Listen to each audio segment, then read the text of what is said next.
So at Duke, they had really one approach because of what Duke does. I think what they saw in Texas State is more similar to what they would see from us.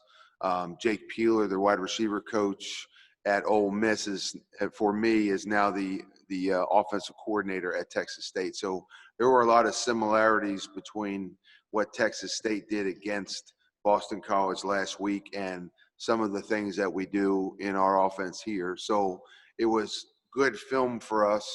And I would also say that the game against Texas State brought out a few more things that BC has in the playbook. So, we saw more dime coverage, more to Tampa, and didn't necessarily see that against Duke. So the playbook opened up a little bit. We saw a couple new things from the second game.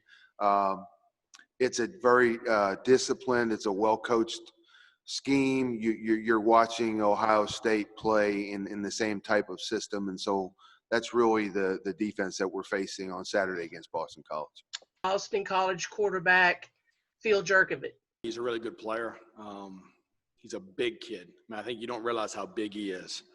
So, I think it probably in the Duke game, I was watching that game live. So I think early on you see him scramble a couple times. You're like, man, like you see him get tackled. You're like, man, you realize how big a kid he is. So he was a really highly recruited kid out of high school. I think it was a huge get for them to get him in school and get him eligible.